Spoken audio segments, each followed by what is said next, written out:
I wasn't even planning to stop by the marina that morning. I only swung by to drop off a spare part for Seabreeze before heading to work, but the moment I turned the corner and saw a crowd gathered at the edge of the dock, phones out, pointing toward the water, I felt that familiar HOA-induced dread settle in my chest. People weren't just watching, they were laughing, and when I followed their gaze, my heart stopped. My boat, my Seabreeze, was cruising out of the marina, music blasting so loudly I could feel the bass from shore. A group of women danced on the deck, spilling drinks and taking selfies like they were filming a music video. And at the helm, there she was, HOA Karen, pink sunhat. Smug smile, shouting, "Girls' day out, baby," as if she owned the ocean.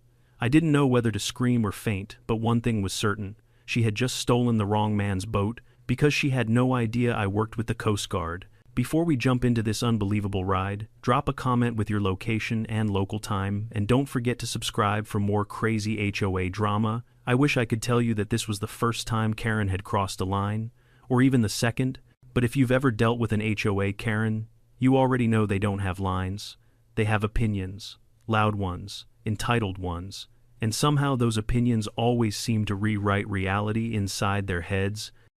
The drama had actually started months earlier. Long before she ever set foot on my boat, Karen lived just a few houses down from me in our waterfront HOA community, an expensive, well-kept neighborhood that really should have been peaceful, the kind of place retirees imagined when they pictured quiet sunrise walks by the water.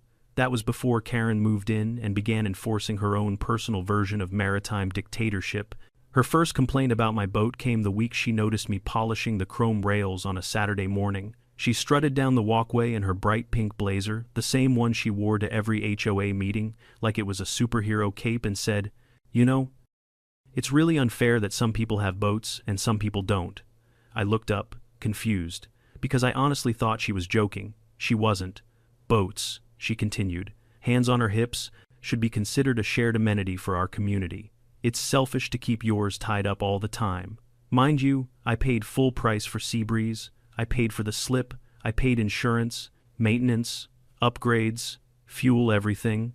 Karen didn't contribute a penny, but in her world, fairness meant redistribution of other people's property. That was the beginning. Over the next few weeks, she escalated things like only an HOA Karen could. She left notes on my door saying I should schedule community boating days. She cornered me outside my garage and said her nephew really wanted to try a luxury boat ride at least once. She even complained to the HOA board that my refusal to lend her my boat created division within the neighborhood. To the board's credit, they told her, that's not how boats work, but Karen wasn't deterred. She had this uncanny ability to twist logic like a pretzel and still act offended when people didn't agree with her. Meanwhile, I did what any sane person would do. I ignored her, or tried to. Lucky for me, I had Jim, my next-door neighbor and best friend. Jim was the kind of guy who showed up whenever there was chaos because he somehow knew it would be entertaining. He always had two things on him, his iced coffee and his phone camera. If HOA drama was a sport, Jim would have been an Olympic documentarian.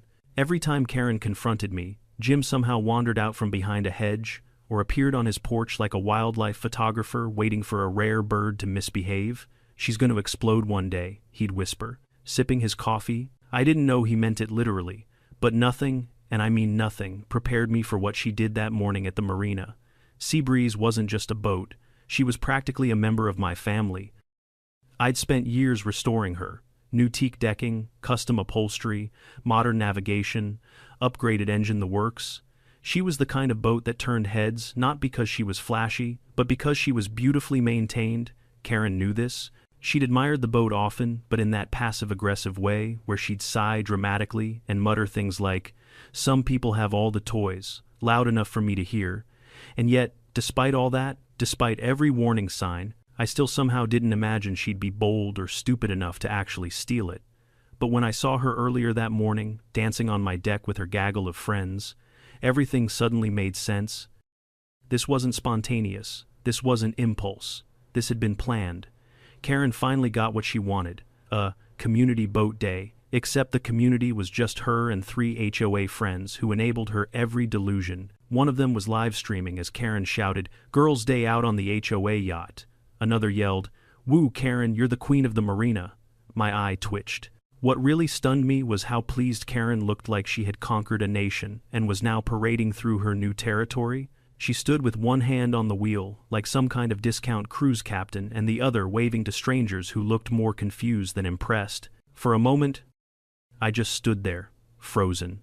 My brain couldn't wrap itself around the scene. It was too surreal. Jim, of course, appeared right beside me out of nowhere. He took one look at the boat, choked on his iced coffee, wiped his mouth, and said, "Bro, tell me this is a prank." I didn't even answer. I just kept staring at the floating circus act that used to be my peaceful weekend vessel. Jim lifted his phone. "Okay, but this is already going viral." The crowd at the dock grew as more people noticed the commotion. Karen's music echoed across the marina. And honestly, I think people stayed because it felt like watching a slow-motion train wreck. You didn't want to see it, but you couldn't look away. Then Karen spotted me. Her smile widened into something triumphant, and she shouted across the water, "Don't worry, I'm only taking her out for a quick spin." A quick spin? With 4 people? With drinks? With 0 boating experience? "With my boat?" Jim muttered. "Buddy, I think you're legally allowed to pass out right now." But I didn't pass out. My mind snapped into a very different kind of clarity. There was no reasoning with Karen, no polite conversation, no HOA complaint form. This was a stolen vessel, and I knew exactly who to call.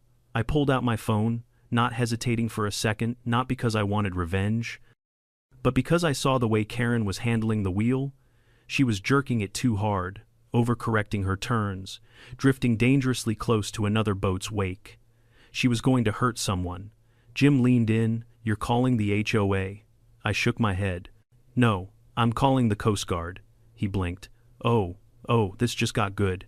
As I dialed, I kept watching Karen steer my boat like it was bumper cars. Her friends stumbled, grabbing the rails to avoid toppling over. Drinks spilled.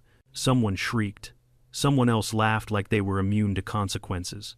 And that was Karen's whole problem. She always thought consequences were optional. But not today.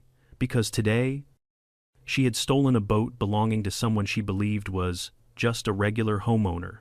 She didn't know my other uniform. She didn't know my badge. She didn't know who I worked alongside every week. She didn't know she had just messed with the Coast Guard. And as the call connected and I reported my stolen vessel, and the officer on the line immediately understood the seriousness of the situation, I felt something I hadn't felt in months. Relief, because for the first time ever, someone besides me was finally going to put a stop to HOA Karen. The call connected with a sharp click, and I heard the calm, clipped voice of a Coast Guard dispatcher on the line. It was strange. My blood pressure was skyrocketing, adrenaline pumping through me like I'd run a marathon. Yet the voice on the other end sounded like someone reading a weather report, steady, neutral, completely unaware that my morning had just turned into a maritime soap opera. "United States Coast Guard, what's your emergency?" I swallowed hard and forced my voice to stay steady. "My vessel has been stolen." That got a reaction, I heard typing. Rapid and precise. "Stolen. Understood. Do you have a visual on the vessel?" "Oh, I have a visual," I said, staring out at the spectacle on the water. "It's a 24-foot cruiser named Seabreeze, white hull, teak deck, currently being operated by..." I paused, because how exactly do you describe what I was seeing? By a blonde woman in a pink sun hat who appears to believe she's the queen of spring break? Jim snorted so loudly beside me the dispatcher might have heard it. "I'm sorry, sir," the dispatcher said. "Could you repeat that?" I closed my eyes for a second, regaining my composure. "A woman has taken my boat without permission. She has 3 passengers. She is operating the vessel recklessly, and she does not have boating experience." A quiet beat, more typing. "Understood. Do you know the individual?"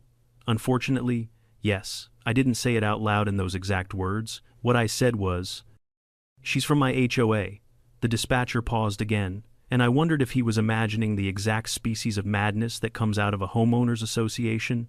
Whatever he pictured, the real version was worse. "We are dispatching a patrol boat to your location," he finally said. "ETA, 5 minutes. Please remain on shore and maintain visual contact. I'll be here." I hung up. Jim let out a long whistle. 5 minutes, bro. It's your lucky day." "It doesn't feel lucky," I muttered.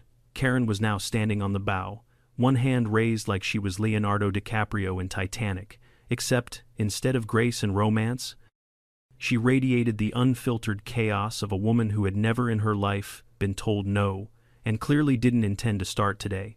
Her friends cheered as she swayed dramatically, completely unaware she was seconds away from becoming a maritime cautionary tale. From shore, I could hear snippets of her shouting, "This is amazing, HOA, perks, ladies, we deserve this, deserve." That word coming from Karen always felt like nails on a chalkboard. Meanwhile, the scene around us looked like a tourist attraction. More boaters slowed, watching Karen zip around like a caffeinated pelican.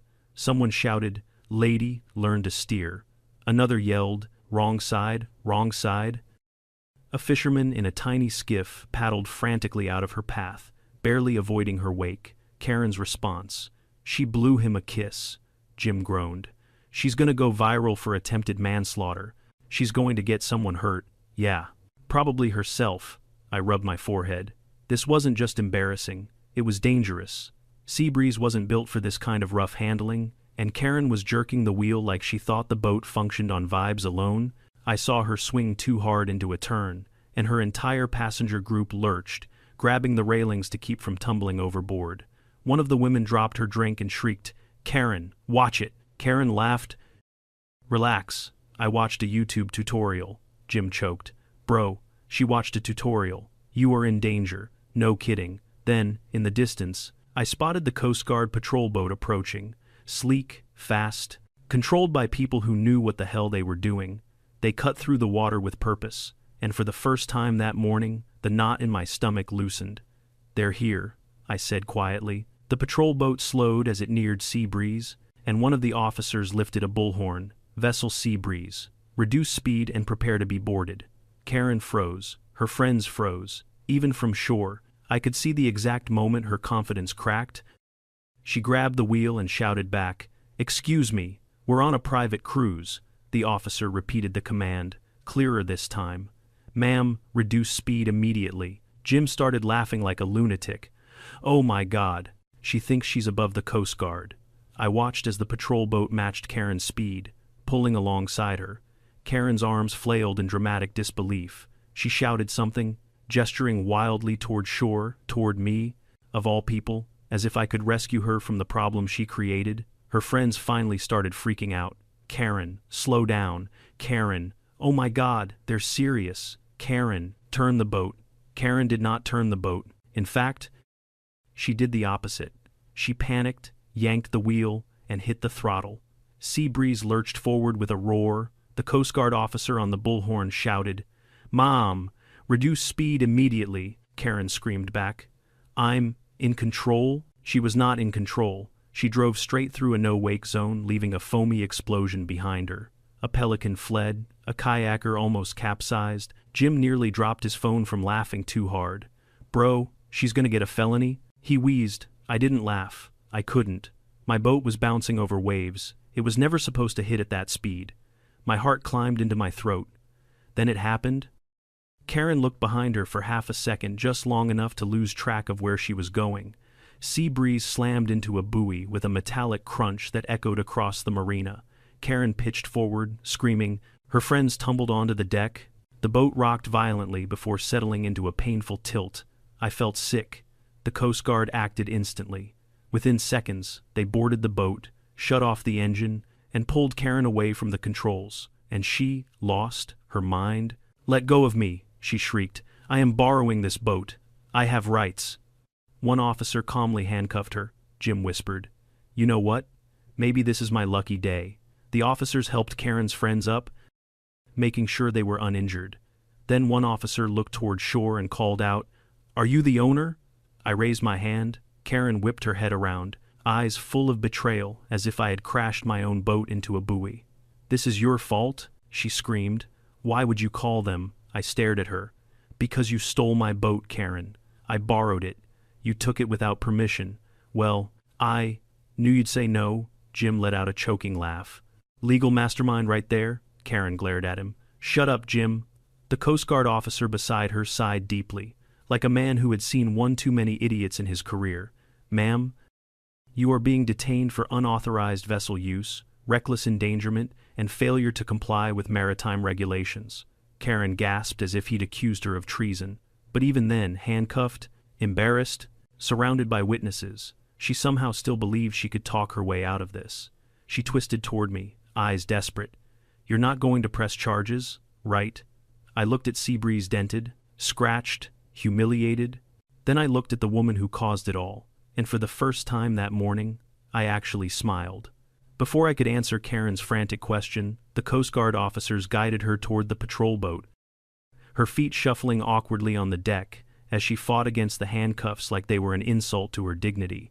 Her friends huddled on the opposite side of Seabreeze, whispering urgently to each other, their earlier excitement replaced by a fear that suggested they were suddenly realizing, "Oh, this isn't fun anymore." Jim zoomed in on her face with his phone. "This is golden. I'm framing this. Christmas cards." I elbowed him lightly. "Jim, for once in your life, maybe don't antagonize her." He shrugged. "She already hates me. I'm just adding spice." Meanwhile, Karen was mid-tantrum, yelling at the Coast Guard like they were customer service employees inconveniencing her shopping experience. "You can't arrest me. I'm on an HOA-approved outing." One of the officers raised an eyebrow. "Mom, HOAs don't govern maritime law." "One, Mom?" Karen scoffed, flipping her hair dramatically well. She tried to flip it, but with her hands cuffed behind her, it just made her wobble like a disgruntled flamingo. "They should. If they did, this wouldn't be happening." Jim laughed under his breath. "She's arguing jurisdiction with the Coast Guard. I think she's reached a new level." I watched, torn between fury and disbelief. I had seen Karen throw fits before at HOA meetings, at neighbors who parked half an inch over the property line, at dogs who dared to bark in her presence, but I had never witnessed a full meltdown on federal waters. Her friends, to their credit, gingerly approached me once the officers had secured her. We didn't know she wasn't allowed to use your boat," one said, avoiding eye contact. I blinked. "How would she have been allowed?" "Well," she said, "she had your permission." "Of course she did." The other friend piped in. "We thought this was like a neighborhood sharing program," Jim snorted. "It's not a library. You don't just check out a boat for Girls' Day." They instantly shrank, clearly wanting to vanish into the fibers of the dock.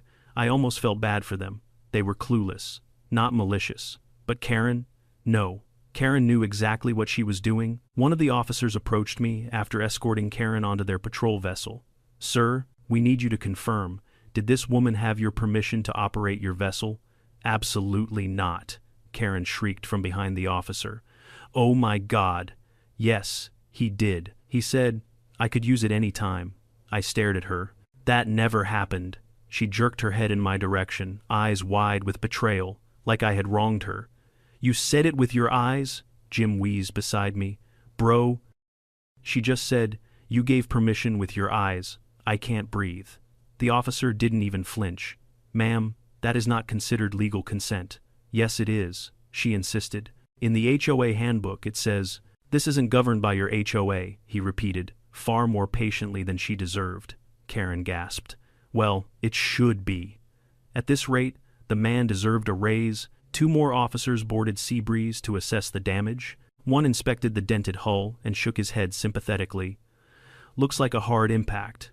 You'll need repair work. We'll document everything for your insurance claim." My stomach twisted. Every scratch felt like someone had keyed a car I'd spent years restoring, and I had restored Seabreeze with my own hands, sanding, polishing, installing upgrades, painting the trim. She was more than a boat. She was sweat, weekends, pride. Karen saw the look on my face and had the audacity to say, "Relax, it's just cosmetic." I snapped. "Cosmetic? You crashed my boat into a buoy because you can't tell the throttle from a toaster." Karen gasped like I'd slapped her. "You are being so dramatic," Jim whispered. "Dude, your patience lasted longer than I expected." The officer beside me cleared his throat. "Sir, would you like to accompany us as we process her detainment?" Before I answered, Karen seized her last lifeline. Her husband, Todd, red-faced and exhausted, arrived at the marina at a jog. He looked like a man whose soul had been slowly drained by years of HOA drama, especially the variety powered by his own wife. "Oh no," he muttered when he saw her handcuffed on the Coast Guard boat. "Karen, what did you do?" She immediately perked up as if he were her personal lawyer. "TOD, tell them I'm allowed to use the boat." His shoulders sagged. Karen, were you allowed to use the boat? Yes. With his eyes, Jim collapsed onto the dock, laughing. Todd closed his eyes. Karen, sweetheart, that is not a thing. Karen gasped again. Whose side are you on? Todd gestured helplessly at me. I'm on the side of the guy whose boat you stole. Borrowed. She screamed so loudly a flock of seagulls took flight. Even her friends backed away like they were afraid she might explode. Todd rubbed his temples. Karen, you can't borrow a boat without asking. Yes, I can. I knew he'd say no, so asking would have been pointless. The officer beside her said flatly, Ma'am, that is a confession. Karen's jaw dropped. No, it isn't, Jim whispered. Yes, it is. I finally stepped forward, tired beyond belief. Karen, I said, you didn't just steal my boat, you endangered people. You almost hit a fisherman. You broke maritime law. You damaged my property. You— Oh, please, she interrupted. Nobody died. It's fine. It's not fine, I said quietly. You crossed a line. She rolled her eyes so hard I worried she might strain something. Men and their toys. Todd buried his face in his hands. A different officer approached, holding a clipboard. Sir, we need your statement. Also, we require confirmation if you intend to press charges. Karen immediately twisted toward me, eyes pleading. No, no, no, no, don't. I said I'd pay for the damages. Isn't that enough? Come on, be reasonable, Jim muttered. She's asking you to be reasonable. A strange calm washed over me. Maybe it was exhaustion. Maybe it was clarity. Maybe it was seeing my boat, a symbol of years of work, damaged because of someone who believed rules didn't apply to her. I looked at the officer. Yes. I want to press charges, Karen shrieked. What? Her voice cracked like a violin being stepped on. You can't do that. I'm the HOA president, Jim whispered. Not anymore after this video hits Facebook. Karen thrashed in her cuffs. This is harassment. I am being oppressed. The officer politely corrected her. No, ma'am. You are being arrested. Todd sighed so deeply, I felt it in my bones. The Coast Guard began escorting her fully onto their vessel for transport. Karen's screams echoed across the marina like a siren of entitlement. This is illegal. I'm calling my lawyer. I'm calling the HOA. I'm calling somebody, anybody. But nobody answered, because nobody could save her from the reality she created. As the patrol boat began to pull away, Karen continued shouting, her face flushed with fury, and then, because karma has a sense of humor, she slipped slightly on the wet deck and fell backward into a seated position with a thud. Jim whispered, That's going in the slow-mo section of the video. I looked at him. You're actually posting that. He turned his phone toward me. It's already posted. I froze. Already? Yep, he said proudly. We're at 20,000 views. Karen heard him, her head whipped toward us. What video? But the patrol boat was already pulling out of earshot. It was the first time I'd ever seen Karen look speechless. And honestly, it was beautiful. The Coast Guard patrol boat disappeared around the bend of the marina channel, taking with it the echo of Karen's indignant shrieking. As soon as her voice faded into the distance, the air seemed to relax, like the entire waterfront had been holding its breath and finally exhaled. But the chaos she left behind, oh, that stayed. People were still gathered along the dock, murmuring in disbelief. A few boaters who had nearly been hit were loudly recounting their side of the story to anyone who would listen. Karen's friends stood stiffly near a piling, avoiding eye contact with the crowd, clearly embarrassed to be associated with the aquatic crime spree of the century. Jim, on the other hand, was vibrating with more excitement than the boat engine Karen had abused. He replayed the video on his phone, chuckling between sips of his iced coffee. Look at this part, he said, zooming in. Right here, when she yells, borrowed. Tell me that's not peak comedy, I groaned. Please don't let this go viral. He raised an eyebrow as though I had said something profoundly stupid. Buddy, it's already viral. TikTok is eating this alive. How? You posted it 5 minutes ago, he shrugged. Internet moves faster than the Coast Guard. I rubbed my face. I really hoped he was exaggerating, though deep down I knew he absolutely wasn't. The internet loved chaos, and Karen was chaos personified. While Jim basked in the glow of online fame, I boarded Seabreeze with one of the Coast Guard officers who had stayed behind to document the damage. He stepped carefully across the deck, his boots echoing softly against the teak. Impact points along the bow, he said, crouching to inspect the dent. Looks like she hit the buoy at a pretty sharp angle.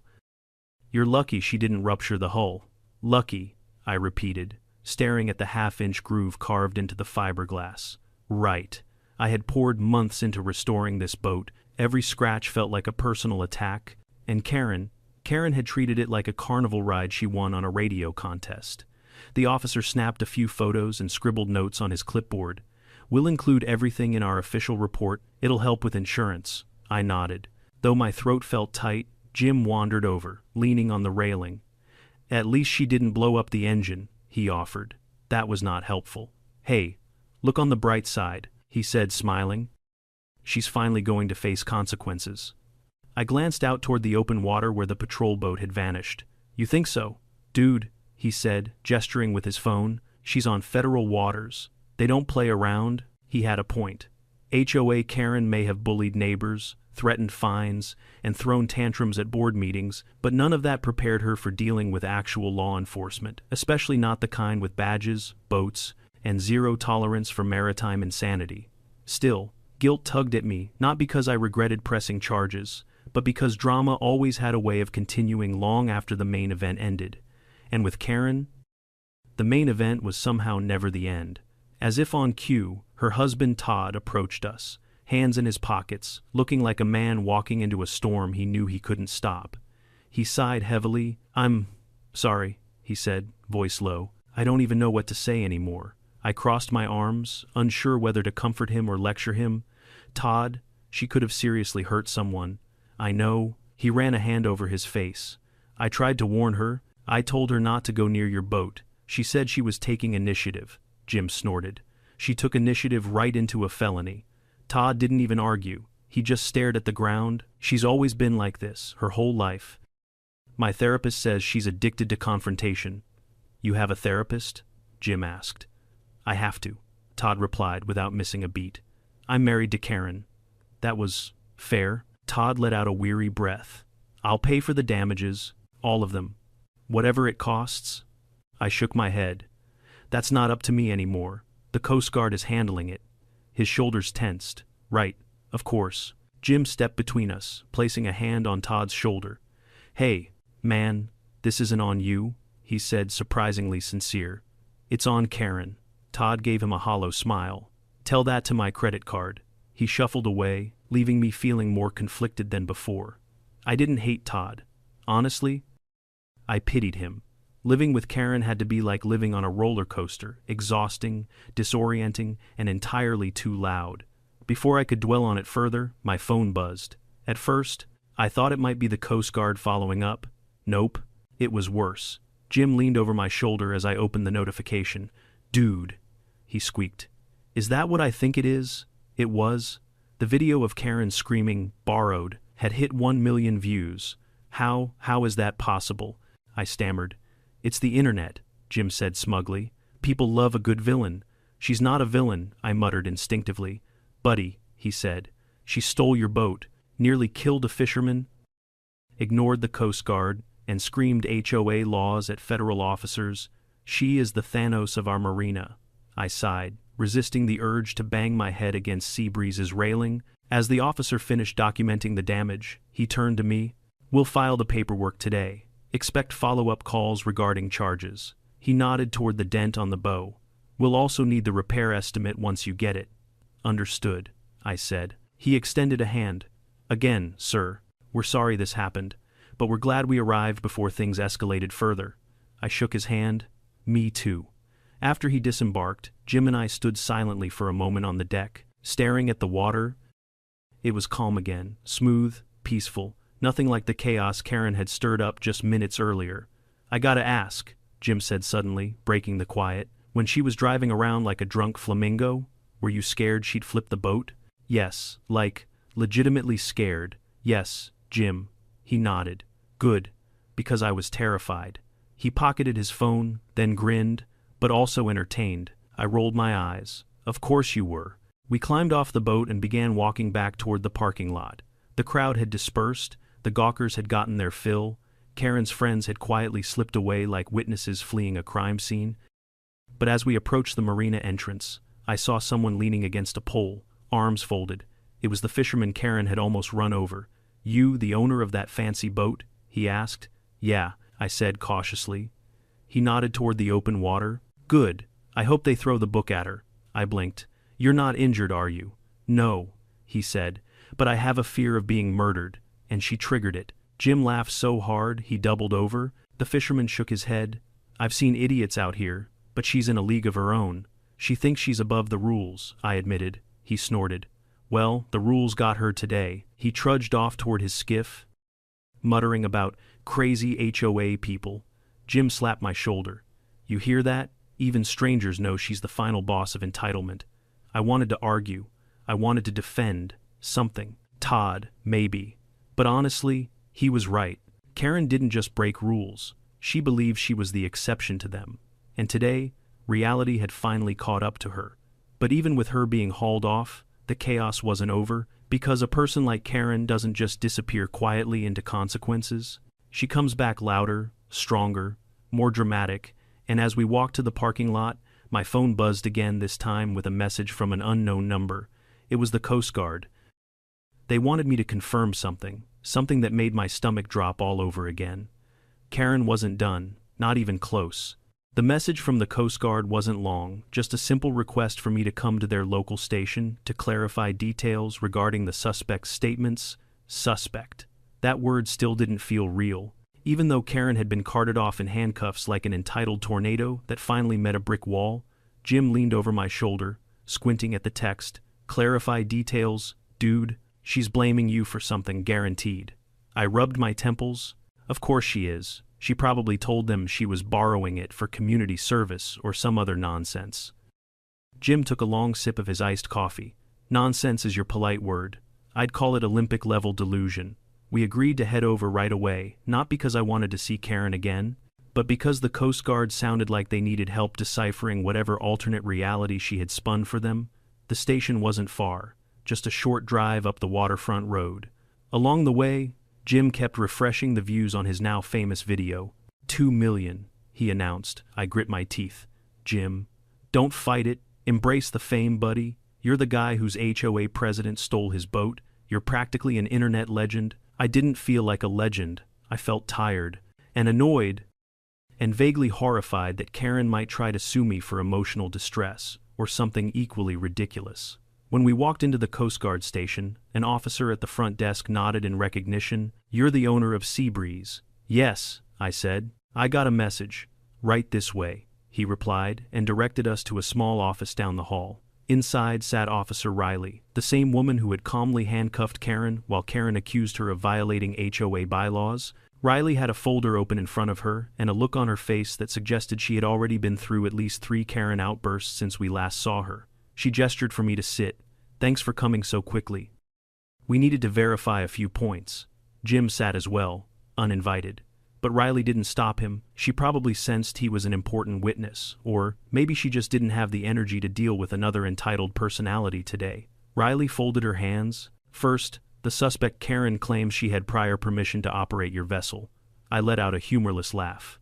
"Absolutely not. Not even remotely." Jim leaned in. "She said he gave permission with his eyes." Riley blinked. "With his eyes?" Direct quote, Jim said proudly. Riley sighed and jotted something down. "We suspected as much." Second, she stated that she was performing a sanctioned community event. "What community event?" I asked. Riley flipped a page. "Something she called HOA Coastal Enrichment." Jim slapped a hand over his mouth, laughing silently. I stared at Riley, wondering if I had heard correctly. "HOA Coastal Enrichment, yes," she said, completely deadpan. "She claimed she was leading a neighborhood outreach program."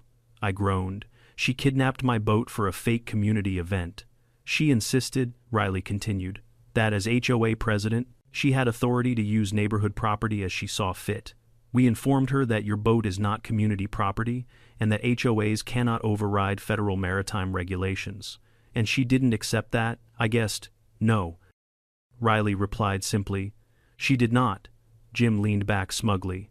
"Called it," Riley continued, flipping another page. She also stated that she fled because she believed the patrol boat was, quote, attempting to ruin her outing. I pinched the bridge of my nose. "She thought you were ruining Girls' Day," Riley nodded. Correct. Jim slapped his knee. This is the best day of my life. Riley finally looked up from her notes and met my eyes. We needed your verbal confirmation to officially counter her claims on record. She's now facing up to 4 charges. Possibly more. I swallowed. More. She caused property damage to a federal navigation buoy, Riley explained. That may incur additional penalties depending on the repair assessment, Jim whispered. She's speedrunning federal crimes. I sighed. So, what happens now? Riley closed the folder. She'll be processed, cited, and released. You'll receive updates regarding court dates and repair estimates. Expect to file both an insurance claim and a restitution claim. Great. My weekend was about to be swallowed by paperwork, Riley added. There is one more thing. Something in her tone made my stomach tighten. She asked to speak with you. I froze. Why? She believes you can negotiate her release. Jim snorted so loudly, Riley cracked a tiny smile. She really doesn't understand how any of this works, does she? No, Riley said. She does not. I shook my head. I don't want to talk to her. Riley nodded. Understood. It's not required. We wrapped up the conversation and thanked her. But as we left the station, walking toward the parking lot, a familiar voice shrieked behind us. There he is, Jim groaned. Oh no, she escaped. But Karen hadn't escaped. She was being escorted by another officer, still fuming, still red-faced, still somehow convinced she had been wronged. Her cuffs were off, but her fury was not. She stormed toward us as much as someone being held by the elbow can storm. You, she snapped, pointing at me with all the force of a judge delivering a guilty verdict. You need to fix this, I blinked. Fix what? My arrest, my humiliation, my... She waved her hands wildly. My reputation, Jim whispered. Too late for that, Karen glared at him. Shut up, Jim. The officer escorting her cleared his throat. Ma'am, you are only permitted to speak briefly. Karen yanked her arm away and stepped closer to me. You don't understand what you've done. People are talking about me. They're laughing at me. I've gotten 20 texts already. Jim smiled proudly. 20? Try checking TikTok. She froze. Tick. What? He held up his phone. The thumbnail alone, Karen screaming with her sun hat sideways, was enough to make her blanch. What is that? Your close-up? Jim said. The internet loves your catchphrase. My what? He tapped the play button. Karen's own voice blasted from the speakers. It's a borrow, followed by her screeching I have rights, followed by a thud as she fell backward during her arrest. Her face turned the shade of overripe tomatoes. Turn that off, she shrieked. Lunging for the phone, the officer grabbed her arm before she could reach Jim. Mom, do not attempt to grab his property. Karen's voice cracked. Take it down. Delete it. I'll sue. Jim sipped his coffee. You were in a public marina committing a crime? This is all legal, Karen sputtered. But my image, my HOA status, my dignity. I couldn't help myself. Karen, that ship sailed the moment you stole mine. Her jaw dropped. I continued. You didn't borrow my boat. You stole it. You risked people's lives, and you damaged federal property. Karen shook her head violently. No, this is a misunderstanding. A big, stupid misunderstanding. The escorting officer spoke up. Ma'am, it's time to go. Karen pointed at me one last time, trembling with rage.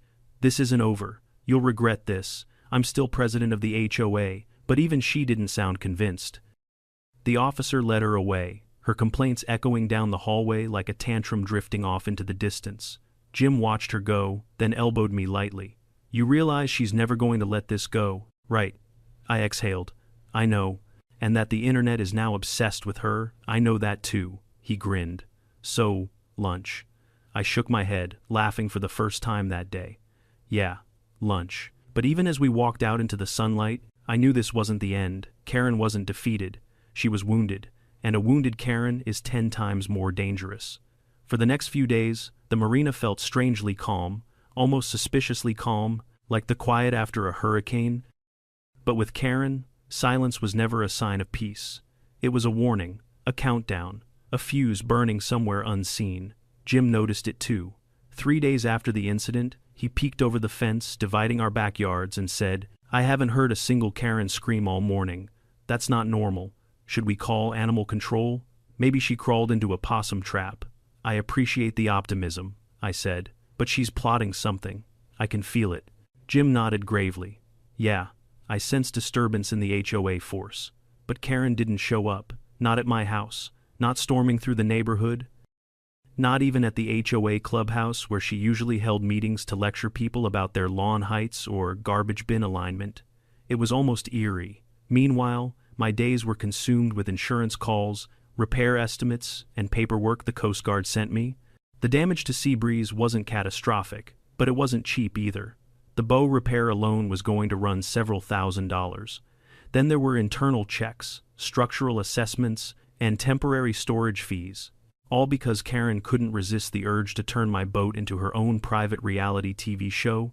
And while I dealt with repairs, the internet was having the time of its life. Jim sent me updates daily. 4 million views, 7 million, oh my God. Someone made a remix of her yelling, "Borrowed." Listen, I didn't listen, but I couldn't avoid it forever. On the 5th day, I overheard 2 teenagers at the marina singing, "It's a Boru, baby," to the tune of a pop song while laughing hysterically. Jim was right, Karen had become a meme, but I didn't see the full scope until one night when I finally caved and checked my own notifications. People from all over the world had tagged me in posts. News outlets reached out. A boating podcast wanted to interview me. Someone had printed Karen's face onto a t-shirt that read, HOA. Doesn't stand for Have Others Amenities. I didn't know whether to laugh or cry. Jim, on the other hand, was thriving. I found him lounging on his porch with sunglasses on, replying to comments like a celebrity. When he saw me, he grinned. "Welcome to fame, buddy." "I don't want fame. Too bad. Fame wants you," I sighed. "What about Karen? Has she?" reacted. Jim's grin softened. "Oh, you haven't heard?" He stood up dramatically and cleared his throat like he was about to narrate a nature documentary. Behold, the rare and volatile species known as the HOA Karen, now in her natural habitat of community service. I blinked. Community service? Jim nodded. Mandatory, per her charges. She's been assigned to the marina cleanup crew twice a week, and rumor has it she's not taking it well. I closed my eyes. Please don't tell me people are filming her. Jim hesitated, which meant they definitely were. So the next morning, I drove to the marina not to see her, I told myself, but to check on Seabreeze, which had been hauled up for repairs. But the moment I walked onto the dock, I saw her. She wore oversized sunglasses, a floppy hat, and a reflective vest, like she was in witness protection. In her hand was a trash picker. She was wielding like it personally offended her. Each time she stabbed a piece of litter, she muttered curses under her breath. "Are you kidding me? Trash? They have me picking up trash? Me?" Her voice carried across the dock, and a few boaters glanced her way, whispering. Karen noticed them and snapped, "What? Never seen community service before." I tried to slip past quietly, but of course, Karen spotted me. She froze, her jaw clenched.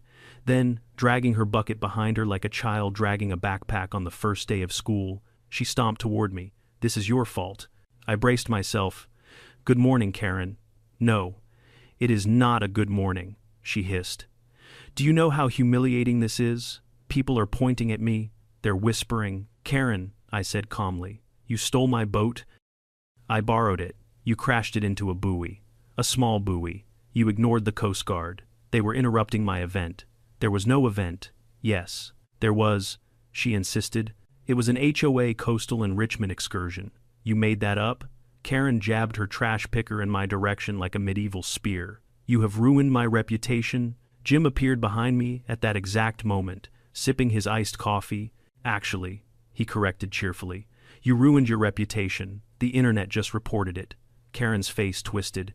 You and that stupid phone. You turned me into a meme." Jim gave a polite bow. "My art has never been so appreciated."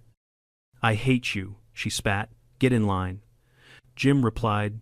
Karen turned back to me, eyes wild. "You have to fix this. Tell them to take the video down." I couldn't help but laugh. "Karen, you can't just take down the internet." "Yes, I can." "No, you can't. Watch me." She marched across the dock to where a group of teenage both hands were laughing at their phones. She pointed at them. "You, all of you, stop watching that." One boy raised his phone and said, "Is this you?" Karen shrieked. slapped the phone out of his hand, and immediately got scolded by a marina supervisor. I sighed. She's getting worse. Jim nodded. Oh yeah. Entitlement spirals before it dies. But the real surprise came later that afternoon. I was sitting on a bench near the repair shop, waiting for the latest estimate, when I saw Todd walking toward me. He looked more drained than before, like each day married to Karen, shaved off a year of his life expectancy. "Can I sit?" he asked quietly. Of course. He sat heavily, elbows on his knees. "I wanted to talk to you, apologize again, and explain something." I frowned. "Explain what?" He took a shaky breath. "Karen doesn't handle consequences well. She never has. She grew up getting everything she wanted. Her parents never said no, and when we married, I didn't realize she couldn't accept denial from anyone." I nodded slowly. "She thinks rules are obstacles, suggestions, not laws, and she truly believes she deserves special treatment." His voice cracked. "She thinks asking for permission makes her less than." I exhaled, finally, something that made sense, not justification, but insight. Todd continued. "She's terrified right now. Not of the Coast Guard, not even the charges. She's scared because she can't control the narrative, people laughing at her. It's her worst nightmare," Jim muttered. "Maybe she should have thought about that before becoming a nautical menace." Todd didn't argue. He looked at me again, eyes heavy. "I don't expect forgiveness, but I hope, maybe one day, you won't hate her." I shook my head. "Todd, I don't hate her. I just want her to stop hurting people." He nodded weakly. "Me too." We sat in silence for a moment, the waves gently lapping the dock. Then my phone buzzed.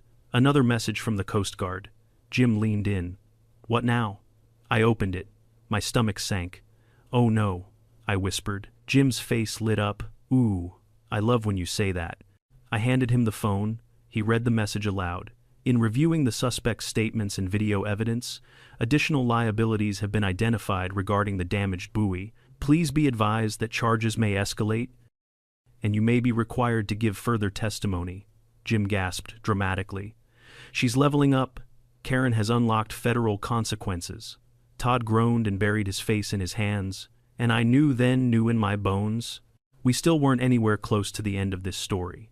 Karen's meltdown at the marina had been dramatic enough, but the aftermath, that's where the real chaos began. And not the loud, explosive chaos she was known for. No, this was quieter, more desperate, the kind of chaos that brews when someone realizes the world is no longer bending to their will. The Coast Guard's message had shaken me more than I expected. Additional liabilities, testimony required, escalating charges. Jim, of course, was thrilled. "This is amazing," he whispered. "She's speedrunning federal offenses like she's trying to unlock a STEAM achievement." "It's not amazing," I muttered. "It's exhausting." Todd sank deeper into the bench, as if hoping it would swallow him. "She's not going to handle this well," he said. "She's already furious about the community service. If she finds out, she might have to go to federal court." He didn't finish the sentence, but we all knew where it was going. Jim nodded gravely. "We might need to reinforce the HOA clubhouse windows." I ignored him and headed back to my truck. My brain needed silence, clarity, distance. But fate and Karen never allow such luxuries. That evening, as I prepped dinner, I heard the unmistakable sound of someone stomping up my driveway. Not walking, stomping, like a toddler mid-tantrum. Then my doorbell rang, 5 times. "Rapid fire," Jim texted immediately. "Jim, bro, did Karen just run to your door?" "Jim, I am watching from my window." "Jim, she looks like a flamingo that stepped on a rake." I sighed, squared my shoulders, and opened the door. Karen stood there, still in her community service vest, mascara smudged from sweat and humiliation. Her sunglasses were pushed up crookedly on her head, and she clutched her phone like a weapon. Her voice trembled not with fear, but with rage barely contained. "You ruined my life." I didn't even get a greeting. I crossed my arms. "Karen, I didn't ruin anything. You stole, borrowed," she snapped.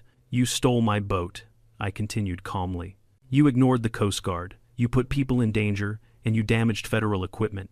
That's all on you." "No," she shouted, stepping closer. This, she waved her phone in my face. "This is on you."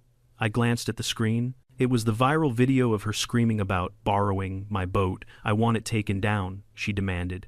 All of it, every copy. That's not possible, I said. Once it's online, I don't care. She cut me off. Fix it. I stared at her. How would you like me to fix the entire internet, Karen? Her face contorted. You started this, you called the Coast Guard instead of just talking to me. You took my boat without permission because you would have said no. That's the point of asking. She stomped her foot, and for a moment, I wondered if she genuinely believed stomping could rewrite reality. You don't understand what you've done, she cried. People are avoiding me, they whisper when I walk by. They filmed me picking up trash at the marina. Trash. Jim appeared in my driveway with a bowl of popcorn. I glared at him. Really? He shrugged. You didn't tell me to leave. Karen spun toward him, jabbing a finger in the air. This is your fault too. Jim held up his bowl. Not my problem. Sunshine. She growled. Then she turned back to me, fists clenched. You're going to tell the Coast Guard to drop the charges. No, I said. You're going to file a statement saying, you forgive me. No, you're going to tell people the video is fake. No. She gaped at me like no one had ever told her that word before. And maybe they hadn't. Her entire life, people probably bent over backward to avoid her tantrums. They probably enabled her entitlement. They probably let her get away with everything because dealing with her was simply too exhausting. But I was done enabling her. I'm not lying to protect you from consequences, I said quietly. You did this. You need to deal with it. Her breath hitched. For a moment, just a split second, I saw actual vulnerability in her eyes, fear, confusion, desperation. But then she blinked, and it was gone. You're going to regret this, she hissed. I doubt it, I replied. She spun around, practically vibrating with indignation, and stormed off my porch. Jim popped another kernel into his mouth. That went better than expected. Better, I said. He nodded. She didn't throw anything. Fair enough. But Karen wasn't done, not even close. 2 days later, I got a call from the Coast Guard. Sir, this is regarding your vessel Seabreeze. My stomach tightened. What's going on? We've completed our damage assessment. The buoy repair is substantial. Additionally, the suspect attempted to dispute our findings. Of course she did. She claimed you sabotaged your own boat to frame her. I pinched the bridge of my nose. Why would I do that? She suggested you were jealous of her leadership role in the HOA. I stared at the wall. Are you serious? She insisted she was innocent because, quote, I am the HOA president, and HOA presidents do not commit crimes. Jim, listening from the couch, burst out laughing so hard he nearly fell off. The officer continued, We've declined her claim. However, due to her behavior, additional hearings may be necessary. We will need your presence. Great. Another round with Karen and her fantasy world. But the real climax came a week later. I returned to the marina to check on Seabreeze, now halfway through repairs, and found Karen again, this time sweeping the dock under supervision. When she saw me, she froze. But she didn't yell, she didn't stomp, she didn't even glare. Instead, she looked down, shoulders slumped, jaw tight, movements slow. She looked defeated. I approached cautiously. She didn't run, didn't complain, didn't threaten. She just kept sweeping. Finally, she whispered, People keep recognizing me. I nodded. That happens when you go viral. I hate it. I figured. She swallowed hard. I didn't think it would get this bad.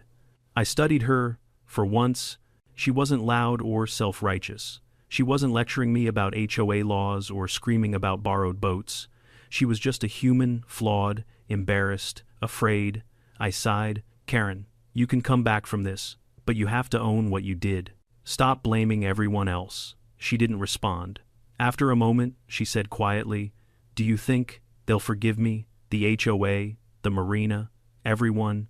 I thought about it. I think people forgive faster than you think, I said, but only if you change. Her hands tightened on the broom handle. And if I don't? She asked. I shrugged. Then this won't be the last time something like this happens, and the consequences will get worse. She nodded slowly, eyes glistening but refusing to cry. I don't want to be a meme anymore, she whispered. Then don't behave like one. Jim called from behind a piling, holding yet another iced coffee. Karen shot him a glare, but it lacked its usual venom. She turned back to her sweeping, and I let her be. As I walked away, the marina felt a little less tense, a little less hostile, a little more hopeful. Maybe Karen really would learn. Maybe this was the beginning of a quieter version of her. Or maybe, just maybe, she'd explode again next month. But that, thankfully, would be a future problem. For now, Seabreeze would be repaired, justice was served, and Karen had finally met something stronger than her entitlement, consequences. At the end of it all, standing on the dock, watching the sun set over the marina, I realized something important.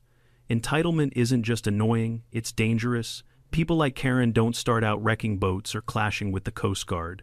It begins smaller, cutting corners, ignoring rules, assuming they're the exception, and when no one pushes back, that entitlement grows until it eventually causes real harm.